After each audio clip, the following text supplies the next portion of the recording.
नमस्कार सभी को। मैं Navneet Gautam classes of physics में आप सभी का स्वागत करता हूं। तो बीएससी सेकेंड ईयर में मैंने आपकी अनसोल्ड की क्लास स्टार्ट की थी। उसका एक लेक्चर आपने देखा होगा और उसमें बेसिक कॉन्सेप्ट्स मैंने फर्स्ट यूनिट जो आपकी है जिसका नाम क्या है, मैटर वेव्स। तो मैटर वेव्स फर्स्ट यूनिट के बिल्कुल बेसिक कॉन्सेप्ट को मैंने आपको समझाया था, जिसमें फोटो इलेक्ट्रिक इफेक्ट क्या होता है आपने समझा। फोटो इलेक्ट्रिक इफेक्ट के अंतर्गत ही फोटो इलेक्ट्रॉन्स क्या होते हैं, फोटो करंट क्या होता है, ये आपने समझा था। और इसी से रिलेटेड वर्क फंक्शन की डेफिनेशन, थ्रेशोल्ड फ्रीक्वेंसी और थ्रेशोल्ड वेवलेंथ, ये कुछ डेफिनेशंस जो शॉर्ट क्वेश्चंस के रूप में आपको एग्जाम में मिल सकती हैं, वो सब आपने फर्स्ट लेक्चर में पढ़ा था। ठीक है, आइए मैटर वेव्स में फोटो इलेक्ट्रिक इफेक्ट में ही आगे एक क्वेश्चन, फोटो इलेक्ट्रिक इफेक्ट के जो नियम हैं, लॉज हैं, वो काफ़ी इंपॉर्टेंट रहता है। तो हम पढ़ते हैं laws of photo electric effect, यानी प्रकाश वैद्युत प्रभाव के नियम। तो हेडिंग आप लोग लिखें, laws of photo electric effect, प्रकाश वैद्युत प्रभाव के नियम। ठीक है, थर्ड बुक आप पढ़ रहे हैं जिसका नाम क्या है, elements of quantum mechanics, atomic and molecular spectra. तो हेडिंग है आपकी laws of photo electric effect.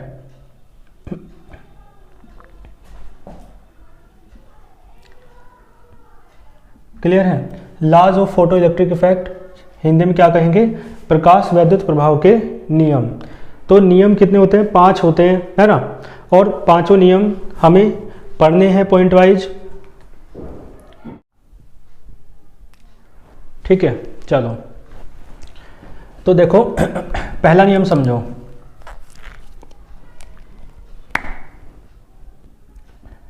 देखो फोटो इलेक्ट्रिक इफेक्ट तो आप जानते हो।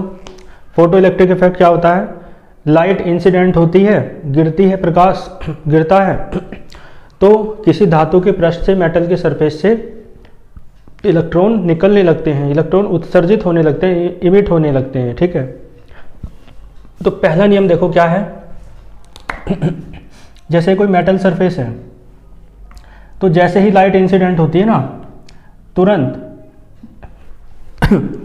तुरंत इलेक्ट्रॉन बाहर निकलने लगते हैं, यानी ठीक है, ये क्या है, इंसिडेंस ऑफ लाइट, प्रकाश का, है ना, आपतन, प्रकाश का गिरना। और ये क्या है, इमिशन ऑफ इलेक्ट्रॉन्स। क्लियर है, बात समझ में आ रही है। ये है प्रकाश का गिरना और ये है इलेक्ट्रॉनों का निकलना, उत्सर्जन। ठीक है, तो मैं एक बात बताऊं, पहला नियम क्या है आप सुने ध्यान से। जैसे ही कोई लाइट, कोई प्रकाश गिरता है, इंसिडेंट होता है किसी मेटल के सरफेस पर, तो तुरंत ही इलेक्ट्रॉनों का उत्सर्जन, इलेक्ट्रॉनों का इमिशन स्टार्ट हो जाता है। यानी ऐसा नहीं है कि लाइट अब गिर रही है तो उसके 2-3-4 मिनट बाद, या है ना, कुछ समय बाद इलेक्ट्रॉन निकलने स्टार्ट होंगे, ऐसा नहीं है। कैसा है, एक तरफ लाइट जैसे गिरी तुरंत इलेक्ट्रॉन निकलने लगते हैं, यानी लाइट के गिरने और इलेक्ट्रॉन के निकलने के बीच कोई भी समय पश्चता, यानी टाइम लैगिंग नहीं है। ठीक है, समय पश्चता समझते हो ना आप, टाइम लैगिंग। क्लियर है, टाइम लैगिंग का अर्थ क्या होता है, समय पश्चता। यानी ऐसा नहीं है कि एक काम अब हुआ तो दूसरा थोड़ी देर बाद होगा, दोनों काम तुरंत होने लगते हैं, एक हुआ तुरंत दूसरा। यानी जैसे ही तुरंत लाइट गिरी तुरंत इलेक्ट्रॉन निकलने स्टार्ट हो जाएंगे, है ना। ऐसा नहीं है कि लाइट गिरेगी और फिर उसके कुछ टाइम बाद इलेक्ट्रॉन निकलने आरंभ होंगे। ठीक है, समझ गए। तो समय पश्चता नहीं है, दोनों काम लगभग साथ ही होते हैं, है ना। जैसे एक हाथ लेना दूसरे हाथ देना, ये सुना है ना, साथ साथ होते हैं काम, है ना। तो इसका मतलब है जैसे ही लाइट इंसिडेंट हुई तुरंत इलेक्ट्रॉनों का इमिशन स्टार्ट हो गया, यानी दोनों के बीच कोई भी समय पश्चता या कोई भी टाइम लैगिंग नहीं है। ठीक है, दोनों काम साथ साथ हो रहे हैं। क्लियर है, तो पहला नियम यही है जो मैंने आपको समझाया। क्या हो जाएगा, there is no time lagging. Clear है? There is no time lagging किस किस के बीच? बिटवीन, मैंने बताया इन दोनों के बीच, इलेक्ट्रॉनों के गिरने और वो लाइट के गिरने और इलेक्ट्रॉनों के निकलने के बीच कोई भी टाइम लैगिंग नहीं है। तो there is no time lagging between, है ना, incidence, between incidence of light, प्रकाश के गिरने और इलेक्ट्रॉनों के निकलने, and emission of electrons. Clear है? तो इसका मतलब ये हुआ दोनों के बीच कोई भी टाइम लैगिंग नहीं है। दैट इज करके लिख सकते हो आप, अर्थात करके, अर्थात जैसे ही प्रकाश गिरता है तुरंत ही इलेक्ट्रॉनों का उत्सर्जन आरंभ हो जाता है ना। तो as the light is incident on the metal surface, emission of electrons starts at once. At once माने तुरंत, ठीक है। दैट इज करके लिख देना इस लाइन के बाद, अर्थात करके, ठीक है। इस लाइन का क्या अर्थ है जो मैंने बताया कि एज द लाइट फॉल्स या incident on the metal surface, ठीक है, तो तुरंत ही emission of electrons starts at once, तुरंत ही इलेक्ट्रॉनों का इमिशन स्टार्ट हो जाता है, ठीक है। आप पहले नियम को समझ गए होंगे। बल्कि एक काम कर लेंगे, आपको यदि नोट्स बनाने में कोई समस्या भी हो तो एक काम कर लेंगे हम, जो भी मैं लेक्चर में पढ़ाया करूँगा वो उसके PDF नोट्स भी मैं आपको प्रोवाइड करा दूँगा, ठीक है। तो आप जैसा भी हो कमेंट करके बताया करें, क्योंकि कमेंट करके आप बताएंगे तभी मैं आपके मन के भाव को जान पाऊँगा, क्योंकि आप सामने तो है नहीं कि सामने आप हैं तो अपनी बातों को, है ना, कह सकते हैं, लेकिन कमेंट्स के माध्यम से आप कह सकते हो, ठीक है। तो लैंग्वेज या तो आप वीडियो को देखकर मतलब पढ़ें, लैंग्वेज लिखें, नोट्स बनाएं, बाकी नहीं तो मैं आपको नोट्स प्रोवाइड करा दूंगा। तो आप वीडियो के डिस्क्रिप्शन बॉक्स में जाकर टेलीग्राम चैनल को ज्वाइन कर सकते हैं। टेलीग्राम चैनल का लिंक दिया हुआ है, तो आप वहाँ से ज्वाइन हो सकते हैं। वहाँ पर मैं लेक्चर के साथ ही उसके नोट्स भी आपको प्रोवाइड करा दिया करूँगा, ठीक है। चलो, तो बात समझ में आई, पहला नियम। तो अब नियम समझ लो फिर तो, है ना। अब तो फिर नोट्स मैं बताऊंगा तो हुई कि आप कैसे कैसे बनाते चलना है साथ साथ, बाकी नहीं तो PDF नोट्स भी मैं आपको उपलब्ध करा दूंगा, ठीक है। देखो दूसरा नियम क्या है। पहला नियम तो समझ में आ गया, मैंने पूरी लैंग्वेज भी बोल दी है और जो आवश्यक लैंग्वेज है वो लिख भी दी है, समझ गए होंगे आप। और दूसरा नियम क्या है? दूसरा नियम जो है ना इंटेंसिटी से रिलेटेड है, ठीक है। किससे रिलेटेड है? इंटेंसिटी से। इंटेंसिटी होती है तीव्रता, ठीक है। क्या होती है? तीव्रता, प्रकाश की तीव्रता, यानी इंटेंसिटी ऑफ इंसिडेंट लाइट, ठीक है। इंसिडेंट माने आपतित प्रकाश की तीव्रता, इंटेंसिटी ऑफ इंसिडेंट लाइट, इससे रिलेटेड है दूसरा नियम। अब आप मेरी बात समझो। प्रकाश की तीव्रता, जो आपतित प्रकाश है, जो प्रकाश गिर रहा है, लाइट है, जो इंसिडेंट है, उसकी इंटेंसिटी का मीन्स क्या हुआ? इंटेंसिटी या तीव्रता अधिक होने का मतलब है कि जो प्रकाश गिर रहा है, जो लाइट गिर रही है, उसकी रेज की नंबर ज़्यादा होना, यानी किरणों की संख्या उसमें अधिक होना, ठीक है। तो आप समझें, यानी इंटेंसिटी ज़्यादा होने का मतलब पता है क्या है? इंटेंसिटी ज़्यादा होने का मतलब है नंबर ऑफ रेज का ज़्यादा होना, यानी प्रकाश में किरणों की संख्या ज़्यादा होना, ठीक है। और देखो, नंबर ऑफ रेज ज़्यादा होने का अर्थ है, आपको एक बात पता होगी, आपने सिद्धांत पढ़ा होगा, है ना। मुझे पढ़ाने की यहाँ आवश्यकता नहीं है, क्योंकि बिल्कुल बेसिक प्रिंसिपल है, उसे आप जानते होंगे, आपने पढ़ा होगा 12th क्लास में भी। बाकी मैं एक बार आपको स्मरण करा देता हूँ, आपको याद आ जाएगा। और यहाँ भी आया हुआ होगा आपके कोर्स, मतलब इसमें प्रीवियस पेपर में, तो मैं आपको करा दूंगा, ठीक है। तो मेन बात क्या है? वो सिद्धांत है मैक्स प्लांक्स क्वांटम सिद्धांत बोलते हैं आप इसे, प्लांक्स क्वांटम थ्योरी, ठीक है। ये प्लांक्स क्वांटम प्रिंसिपल, तो आप जानते होंगे। प्लांक ने क्या बताया? प्लांक ने कहा कि जो रेडिएशन होता है, जो विकिरण होता है ना, विकिरण, रेडिएशन यानी कि प्रकाश भी क्या है? लाइट भी क्या है? एक रेडिएशन है। प्रकाश क्या है? एक विकिरण है। तो ये जो होता है ना रेडिएशन, वो एनर्जी के छोटे छोटे पैकेट्स के रूप में, एनर्जी के छोटे छोटे बंडल्स के रूप में आता है, ठीक है, या ट्रैवल करता है, यात्रा करता है। एनर्जी के उन छोटे छोटे पैकेट्स को क्या नाम दिया गया आप जानते हैं, उन्हें कहा गया फोटॉन्स, है ना, फोटोन या क्वांटम कहा गया। भाई प्लांक्स क्वांटम थ्योरी है, क्वांटम कह दो या फोटोन कह दो, एनर्जी के जो छोटे छोटे पैकेट्स हैं उन्हें प्लांक वो क्या कहते हैं, क्वांटम या फोटोन कहते हैं। और एक फोटोन की जो एनर्जी है वो आप जानते होंगे क्या होती है, एक फोटोन की एनर्जी होती है E बराबर एच न्यू, ठीक है। और H क्या है आप जानते होंगे, प्लांक्स कांस्टेंट है, कल भी मैंने इसके बारे में बताया था, प्लांक का नियतांक है। और न्यू क्या है, न्यू है आपका फ्रीक्वेंसी ऑफ लाइट, यानी प्रकाश की आवृत्ति है, ठीक है। और E क्या है, एक फोटोन या क्वांटम की ऊर्जा या एनर्जी, ठीक है।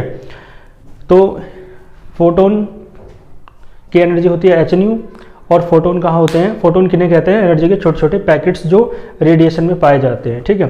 तो इस सिद्धांत को, इस थ्योरी को, इस प्रिंसिपल को कहते हैं प्लांक्स क्वांटम थ्योरी। क्लियर है। तो ये सिद्धांत आपको मैंने स्मरण करा दिया है, याद करा दिया है, बाकी आपने पढ़ा होगा 12th क्लास में, ठीक है। और बाकी होगा तो मैं देख लूँगा, करा दूंगा, ठीक है। तो देखो मैंने कहा इंटेंसिटी बढ़ने का अर्थ क्या है, नंबर ऑफ रेज का बढ़ना। तीव्रता बढ़ने का अर्थ क्या है कि किरणों की संख्या बढ़ रही है प्रकाश में या रेडिएशन में, ठीक है। नंबर ऑफ रेज बढ़ने का अर्थ क्या है कि मैंने बताया रेडिएशन में, लाइट में क्या होते हैं, फोटोन होते हैं, प्लांक ने बताया, ठीक है, मैक्स प्लांक ने। तो इसका मतलब है किरणों की संख्या बढ़ने का अर्थ है फोटोनों की संख्या बढ़ना, यानी नंबर ऑफ फोटोन्स का बढ़ना, नंबर ऑफ फोटोन्स का बढ़ना, ठीक है जी। नंबर ऑफ रेज के बढ़ने का अर्थ क्या है, नंबर ऑफ फोटोन्स का बढ़ना, ठीक है। और नंबर ऑफ फोटोन्स के बढ़ने का अर्थ सुनो अब ध्यान से, नंबर ऑफ फोटोन्स के बढ़ने का जो अर्थ है ये पता है क्या है, हालांकि इसकी एक्सप्लेनेशन आइंस्टीन ने दी थी, तो आइंस्टीन के अनुसार ही मैं बात कर लेता हूँ। देखो आइंस्टीन ने क्या कहा था, हालांकि मैं कराऊंगा उस प्रिंसिपल को, आइंस्टीन ने फोटो इलेक्ट्रिक इफेक्ट को कैसे एक्सप्लेन किया था। देखो तो नंबर ऑफ फोटोन्स बढ़ेंगे, तो एक बात सुनो, आइंस्टीन ने क्या कहा था कि इलेक्ट्रॉन कैसे निकलते हैं, यहाँ से इलेक्ट्रॉन निकलने लगते हैं ना लाइट गिरते ही। तो आइंस्टीन ने कहा था कि लाइट में कौन होते हैं, फोटोन। भाई फोटोन लाइट में होता है, ये तो बात प्लांक ने बता दी थी। तो आइंस्टीन ने तो प्लांक के उस कॉन्सेप्ट के आधार पर फोटो इलेक्ट्रिक इफेक्ट की व्याख्या की थी, एक्सप्लेनेशन दी थी, ठीक है। तो आइंस्टीन के अनुसार बात यह है कि एक लाइट आ रही है इंसिडेंट, उसमें फोटोन है, फोटोन टकराएगा मेटल सरफेस से, मेटल के अंदर घुस जाएगा, चला जाएगा, और इलेक्ट्रॉन से टकराएगा, अपनी एनर्जी किसे दे देगा, इलेक्ट्रॉन को, इलेक्ट्रॉन उस एनर्जी को पा करके बाहर निकल जाएगा। समझ गए।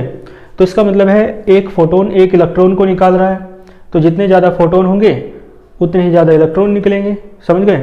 तो इसका मतलब है इंटेंसिटी बढ़ाओगे तो नंबर ऑफ रेज बढ़ेगी, नंबर ऑफ रेज बढ़ाओगे तो नंबर ऑफ फोटोन्स बढ़ेंगे, और नंबर ऑफ फोटोन्स बढ़ाओगे तो नंबर ऑफ इलेक्ट्रॉन्स बढ़ेंगे, है ना। और जो इलेक्ट्रॉन्स निकलते हैं, मैंने कल बताया था, इन्हें फोटो इलेक्ट्रॉन्स कहते हैं। क्या कहते हैं, फोटो इलेक्ट्रॉन्स, ठीक है। तो नंबर ऑफ फोटोन्स के बढ़ाने से नंबर ऑफ फोटो इलेक्ट्रॉन्स भी बढ़ेंगे, ठीक है। क्योंकि एक फोटोन एक इलेक्ट्रॉन को निकाल रहा है, तो जितने अधिक फोटोन होंगे उतने ही अधिक इलेक्ट्रॉन बाहर निकलेंगे। बात समझ पा रहे हो। तो नंबर ऑफ फोटो इलेक्ट्रॉन्स बढ़ेंगे, तो इलेक्ट्रॉन है ये, इलेक्ट्रॉन के फ्लो के कारण, इलेक्ट्रॉन के प्रवाह के कारण धारा का प्रवाह हो जाता है, मतलब धारा बहती है, करंट फ्लो हो जाता है। और मैंने कहा था भाई इलेक्ट्रॉनों के फ्लो के कारण तो करंट फ्लो होता है, और फोटो इलेक्ट्रॉन के फ्लो के कारण कौन फ्लो होता है, उस करंट को क्या नाम दिया था कल, फोटो करंट, ठीक है। बात समझ में आ रही है। तो या फोटो करंट तक की बात ना भी करो तो यहाँ तक की बात कर लो। तो एक बात देख के बताओ, इंटेंसिटी बढ़ा रहे हैं तो नंबर ऑफ रेज बढ़ रही है, नंबर ऑफ रेज बढ़ा रहे हैं तो नंबर ऑफ फोटोन्स बढ़ रहे हैं, और नंबर ऑफ फोटोन्स बढ़ रहे हैं तो नंबर ऑफ फोटो इलेक्ट्रॉन्स भी बढ़ रहे हैं, जो बाहर निकलने वाले इलेक्ट्रॉन्स हैं। इसका मतलब है intensity number of photo electrons के क्या है बताओ, डायरेक्टली प्रोपोर्शनल है, यानी अनुक्रमानुपाती है। बात समझ पा रहे हो, ये अनुक्रमानुपाती है, समानुपाती है, ठीक है। इंटेंसिटी बढ़ाओगे तो नंबर ऑफ फोटो इलेक्ट्रॉन्स भी बढ़ेंगे, इंटेंसिटी घटाएंगे लाइट की, है ना, तो नंबर ऑफ फोटो इलेक्ट्रॉन्स भी घट जाएंगे। ये दूसरा नियम था, ठीक है, जो मैंने आपको अच्छे से एक्सप्लेन कर दिया है काफ़ी। तो इसका मतलब है नंबर ऑफ फोटो इलेक्ट्रॉन्स, ठीक है, इमिटेड पर सेकेंड, जो प्रति सेकंड निकल रहे हैं, है ना, इमिटेड पर सेकंड, जो प्रति सेकंड निकल रहे हैं कहाँ से, फ्रॉम मेटल सरफेस।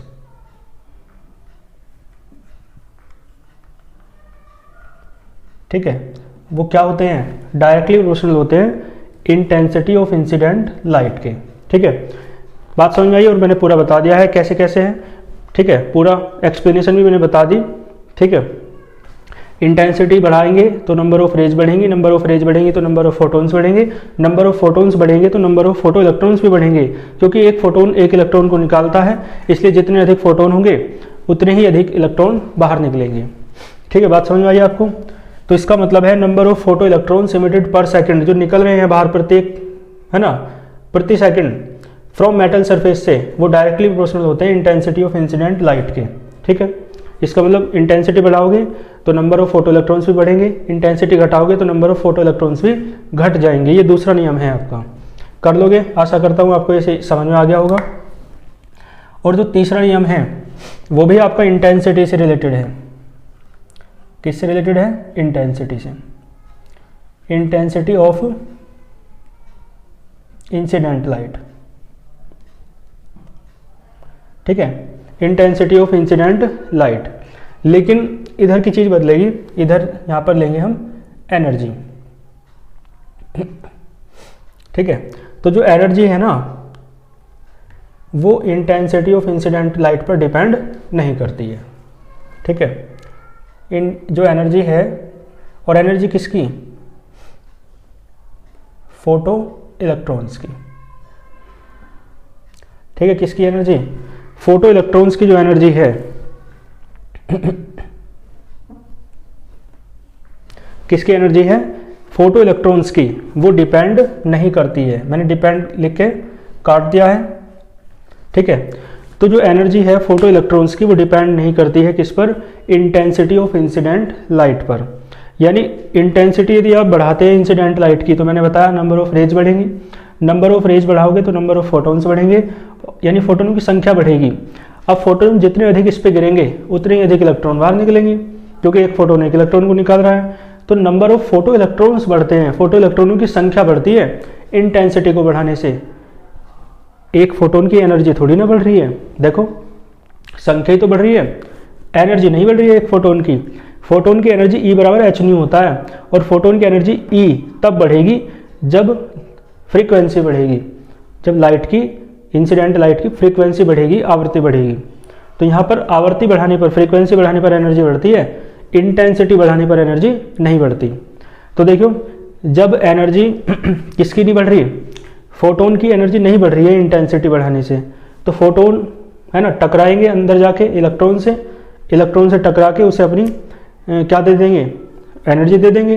तो जो इलेक्ट्रॉन है, फोटो इलेक्ट्रॉन बाहर निकलेगा जो, उसकी एनर्जी थोड़ी ना बढ़ जाएगी, जितनी थी पहले उतनी रहेगी, इंटेंसिटी बढ़ाते रहो चाहे कितनी भी, क्योंकि इंटेंसिटी बढ़ाने पर फोटोनों की संख्या बढ़ती है, एक फोटोन की ऊर्जा नहीं बढ़ती। ठीक है, एक फोटोन की एनर्जी नहीं बढ़ती। तो जब फोटोन की एनर्जी नहीं बढ़ रही तो फोटोन जिस इलेक्ट्रॉन से टकराएगा उसकी एनर्जी भी नहीं बढ़ेगी। इसका मतलब है जो एनर्जी है फोटो इलेक्ट्रॉन्स की, ठीक है, उस पर कोई फर्क नहीं पड़ता इंटेंसिटी चेंज करने से, इंसिडेंट लाइट की, चाहे आप बढ़ाते रहो चाहे घटाते रहो इंटेंसिटी को, तो फोटोनों की संख्या पर तो प्रभाव पड़ेगा, लेकिन फोटोनों की और फोटो इलेक्ट्रॉनों की एनर्जी पर कोई इफेक्ट नहीं पड़ेगा। तो नंबर 3 लॉ यही है, आप लिखना चाहें तो लिख सकते हैं। ठीक है, क्या लिख सकते हो, बस यही लिखना है, यहाँ पे भी ये लिख के सारा इज डायरेक्टली प्रोपोर्शनल, है ना, और यहाँ भी ऐसे लिखना है, energy of photo electrons does not depend on the intensity of incident light. ठीक है, समझ गए। तो ये 3 नियम मैंने आपको कराए, और ये 5 नियम हैं, तो इन्हें आप अपने तरीके से नोट कर लो या स्क्रीनशॉट ले लो। बाकी चलते हैं फिर नेक्स्ट पर। ठीक है जी, चलो इसी में काम हो जाएगा, हालांकि इन्हीं से काम चल जाएगा ना, लेकिन 3 नियम तो हुए हमारे, अब एक चौथा नियम और 5वां नियम। देखो अब यहाँ इंटेंसिटी की जगह क्या आ जाएगा, यहाँ इंटेंसिटी की जगह आ जाएगा एनर्जी, है ना, इंटेंसिटी की जगह फ्रीक्वेंसी लेवल की, दो ही तो चीज़ें होती हैं, ठीक है। वे दोनों नियम याद रहेंगे, दूसरा और तीसरा दोनों इंटेंसिटी से रिलेटेड है ना। तो इंटेंसिटी डायरेक्टली प्रोपोर्शनल है नंबर ऑफ फोटो इलेक्ट्रॉन्स के, और इंटेंसिटी और एनर्जी का कोई लेना देना ही नहीं है। तीसरा नियम ये कहता है, ठीक है ना, कर लोगे। चलो, तो यहाँ पर बस इंटेंसिटी की जगह क्या आ जाएगा, फ्रीक्वेंसी। एक ही वर्ड अलग हटाना है बस, इंटेंसिटी के प्लेस पर क्या आएगा, frequency, frequency of incident light.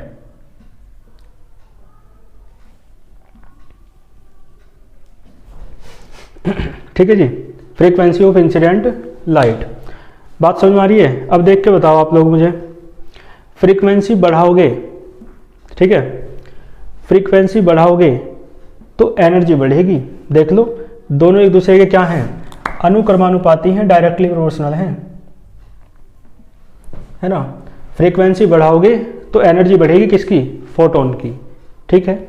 और जब फोटोन की एनर्जी बढ़ेगी तो फोटोन इलेक्ट्रॉन से टकराएगा, उसे बढ़ी हुई एनर्जी से टकराएगा तो उसे भी ज़्यादा एनर्जी देगा। इसका मतलब है फोटो इलेक्ट्रॉन्स की एनर्जी भी बढ़ जाएगी। कब, जब फ्रीक्वेंसी बढ़ जाए इंसिडेंट लाइट की, समझ गए। तो इंसिडेंट लाइट की फ्रीक्वेंसी, है ना, इंसिडेंट लाइट की फ्रीक्वेंसी एनर्जी पर डिपेंड करती है ना। यहाँ पर लिखा था ना, डज नॉट डिपेंड, तो डिपेंड करेगी। और तुम्हें पता है फ्रीक्वेंसी जितनी अधिक बढ़ेगी फोटोन की एनर्जी उतनी अधिक बढ़ेगी। फोटोन इलेक्ट्रॉन से टकराएगा तो इलेक्ट्रॉन को एनर्जी देगा, तो इलेक्ट्रॉन की एनर्जी भी उतनी अधिक बढ़ेगी। भाई ज़्यादा एनर्जी वाला फोटोन टकराएगा इलेक्ट्रॉन से तो ज़्यादा ही तो एनर्जी देगा इलेक्ट्रॉन को भी। तो इसका मतलब क्या हुआ कि फ्रीक्वेंसी बढ़ाने पर फोटोन की एनर्जी बढ़ती है, इस कारण से फोटो इलेक्ट्रॉनों की एनर्जी भी बढ़ जाती है, ठीक है। बीच की फोटोन की बात मत करो। तो इसका मतलब है फ्रीक्वेंसी इंसिडेंट लाइट की बढ़ाते हैं, फ्रीक्वेंसी इंसिडेंट लाइट की बढ़ाते हैं तो एनर्जी फोटो इलेक्ट्रॉन्स की भी बढ़ जाती है, और फ्रीक्वेंसी इंसिडेंट लाइट की घटाते हैं तो एनर्जी फोटो इलेक्ट्रॉन्स की घट जाती है, ठीक है। इसका मतलब दोनों एक दूसरे क्या हैं, डायरेक्टली प्रोपोर्शनल, ठीक है। पांचवा नियम ये हो जाएगा, ठीक है। और चौथा ये हो जाएगा, जब फ्रीक्वेंसी इंसिडेंट लाइट की एनर्जी से रिलेटेड है, ठीक है, फ्रीक्वेंसी बढ़ने से एनर्जी बढ़ रही है, तो फ्रीक्वेंसी बढ़ने से फोटोनों की संख्या, इनकी फोटो इलेक्ट्रॉनों की संख्या थोड़ी ना बढ़ेगी। भाई एनर्जी न्यू बढ़ाओगे तो एक फोटोन की एनर्जी बढ़ रही है, फोटोनों की संख्या नहीं बढ़ रही है। और जब फोटोनों की संख्या नहीं बढ़ेगी तो फोटो इलेक्ट्रॉनों की संख्या भी तो नहीं बढ़ेगी, क्योंकि एक फोटोन एक इलेक्ट्रॉन को निकालता है। जब फोटोनों की संख्या उतनी है तो फोटो इलेक्ट्रॉनों की संख्या भी उतनी रहेगी, समझ गए। तो इसका मतलब है number of photo electrons emitted पर सेकंड फ्रॉम मेटल सरफेस क्या आएगा, डज नॉट डिपेंड आ जाएगा, है ना। यहां पर भी ये डिपेंड नहीं करता है, समझ गए। तो जैसे दूसरा और तीसरा नियम था उसका जस्ट अपोजिट है, ठीक है। अपोजिट क्यों है, क्योंकि वहां पर डिपेंड ये वाली कंडीशन नहीं कर रही थी और ये प्रोपोर्शनलिटी वाली कंडीशंस ऊपर थी, तो बस पलट जाएगी चीजें, है ना, समझ गए। तो इसका मतलब है पहला नियम तो बिल्कुल अलग है, स्वतंत्र है, वो तो आपके याद रहेगा ही। और दूसरा नियम, तीसरा नियम इंटेंसिटी से रिलेटेड है, ठीक है। दूसरा नियम जो है इंटेंसिटी का रिलेशन किसके साथ है, नंबर ऑफ फोटो इलेक्ट्रॉन्स के साथ, ठीक है। और तीसरे में इंटेंसिटी का रिलेशन किसके साथ है, एनर्जी के साथ, क्लियर है। चौथे पांचवे में भी बस ये तो ऐसे रहेगा, number of photo electrons, energy भी ऐसे रहेगी, लेकिन जहाँ इंटेंसिटी थी वहाँ क्या आ जाएगा, फ्रीक्वेंसी, ठीक है। और फ्रीक्वेंसी जो है, फ्रीक्वेंसी बढ़ाने पर मैंने बताया एनर्जी बढ़ती है, तो यहाँ पर डायरेक्टली प्रोपोर्शनल हो जाएगा, ठीक। लेकिन यहाँ पर फ्रीक्वेंसी बढ़ाने से फोटो इलेक्ट्रॉनों की संख्या में कोई वृद्धि नहीं होगी, इसी कारण फ्रीक्वेंसी पर डिपेंड नहीं करेंगे number of photo electrons emitted पर सेकेंड, ठीक है। मैं आशा करता हूँ आपको पांचों नियम समझ में आ गए होंगे। तो इसे लिख सकते हो आप अपने हिसाब से, क्या लिखोगे, नंबर ऑफ फोटो इलेक्ट्रॉन्स, है ना, इमिटेड पर second from metal surface does not depend on the frequency of incident light, ठीक है, इसे ऐसे लिख देना। और इसके बाद अगला, energy of photoelectrons is directly proportional to the frequency of incident light, ठीक है। बात समझ में आ रही है। तो ये है ना, पांचों नियम आपके कंप्लीट हुए। ये क्या थे, laws of photo electric effect, प्रकाश वैद्युत प्रभाव के नियम, ठीक है। कोई भी दिक्कत आपको हो तो आप कमेंट बॉक्स में बता सकते हैं, क्योंकि आपकी प्रतिक्रियाएं आएंगी तभी मैं समझ पाऊंगा कि आप किस तरीके से चीज़ों को चाहते हैं, है ना। कि भाई हिंदी का ज़्यादा इस्तेमाल करना है या हिंदी का प्रयोग करना है तो कितना करना है, कोई चीज़ थोड़ा और ज़्यादा डीपली समझानी है या थोड़ा समझाना कम करना है, या चीज़ों को किस तरीके से क्या करना है, कैसे करना है, वो आप लोग बताएंगे। बाकी मैं तो अपनी तरफ से अपना पूर्ण प्रयास कर ही रहा हूँ, ठीक है। यहाँ तक क्लियर है? चलो, मेरी तरफ से ये नियम आपको, है ना, समझ आ गए होंगे। बाकी कोई डाउट हो तो आप बताना, ठीक है। तो ये नियम आपके कंप्लीट हुए, 5 नियम थे और ये इंपॉर्टेंट है, इन्हें आप अच्छे से तैयार कर लेंगे। और मैंने अब क्या कहा कि आइंस्टीन ने समझाया किसे, फोटो इलेक्ट्रिक इफेक्ट को, और किसके आधार पर, प्लांक्स क्वांटम थ्योरी के आधार पर, है ना। तो हेडिंग आप लिखो, है ना, explanation of photo electric effect, ठीक है। किसे समझेंगे, एक्सप्लेनेशन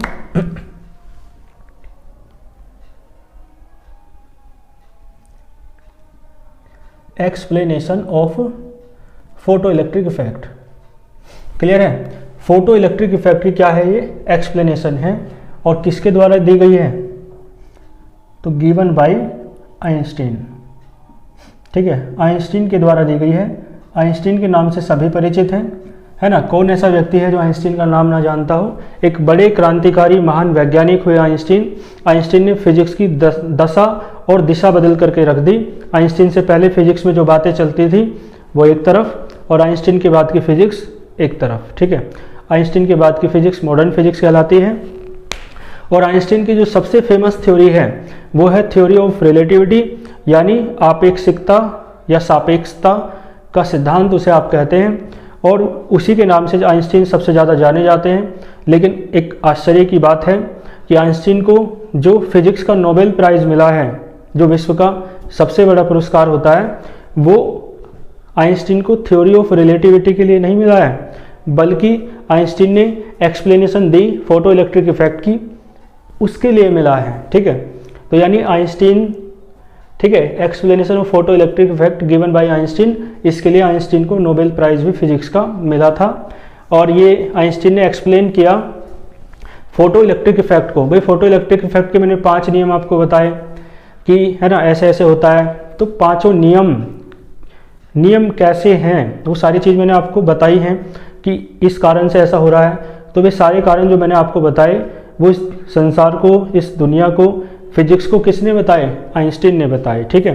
कि 5 नियम, यदि, है ना, 5 नियम भी, और जिस तरीके से फोटो इलेक्ट्रिक इफेक्ट की घटना होती है, जिस तरीके से फोटो इलेक्ट्रिक इफेक्ट है, क्या है, कैसे हो रहा है, सब कुछ सारी एक्सप्लेनेशन आइंस्टीन ने दी। और किस सिद्धांत के आधार पर दी, प्लांक्स क्वांटम थ्योरी के आधार पर दी, ठीक है। किसके आधार पर दी, ऑन द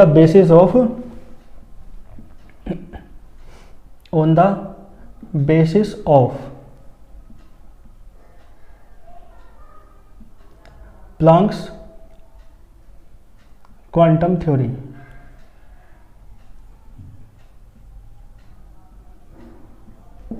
ठीक है जी।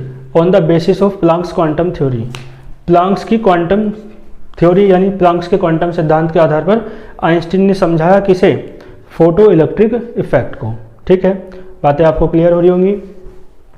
और देखो कैसे समझाया आइंस्टीन ने फोटो इलेक्ट्रिक इफेक्ट के आधार पर, है ना। देखो आइंस्टीन ने जो समझाया मैं आपको समझा देता हूँ, बाकी मैं इसकी जो लैंग्वेज है वो PDF नोट्स में आपको मैंने बताया ये टेलीग्राम चैनल पर मैं आपको प्रोवाइड करा दूंगा। देखो जैसे लाइट इंसिडेंट हुई तो होता कैसे कैसे है, इलेक्ट्रॉन कैसे निकलते हैं, तो आइंस्टीन ने बताया, वो जो बात मैंने अभी आपको बताई भी थी कि आइंस्टीन ने कहा कि मैक्स प्लांक पहले ही कह के चले गए, है ना।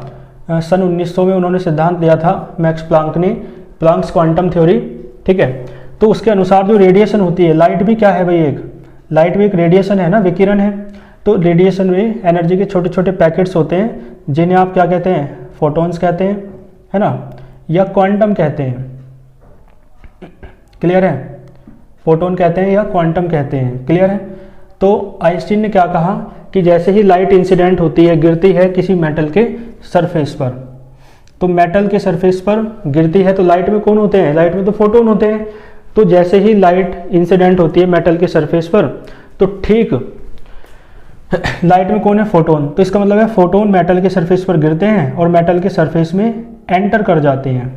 फोटोन क्या कर जाते हैं, अंदर, है ना, एंटर कर जाते हैं मेटल के सरफेस में, और अंदर क्या होंगे, इलेक्ट्रॉन्स होंगे। तो जो फोटोन है वो इलेक्ट्रॉन से टकराएंगे, और टकराने के साथ ही जब टक्कर होती है, कोलिजन होती है फोटोन और इलेक्ट्रॉन के बीच, तो फोटोन अपनी एनर्जी, समस्त ऊर्जा, कंप्लीट एनर्जी किसे ट्रांसफर कर देता है, बोलो किसे ट्रांसफर कर देगा, इलेक्ट्रॉन को। ठीक है, तो इस टक्कर के दौरान फोटोन इलेक्ट्रॉन से टकराने के दौरान अपनी समस्त ऊर्जा, अपनी कंप्लीट एनर्जी किसे दे देता है, इलेक्ट्रॉन को, जिसे पाकर इलेक्ट्रॉन एक्साइटेड हो जाता है ना, उत्तेजित हो जाता है, और क्या करता है, आपको पता है ना, किसी को एनर्जी मिल जाए, यानी व्यवहार में समझे, किसी व्यक्ति को बहुत अधिक धन मिल जाए, संपत्ति मिल जाए, पैसा मिल जाए, तो वो उत्तेजित हो जाएगा, एक्साइटेड हो जाएगा।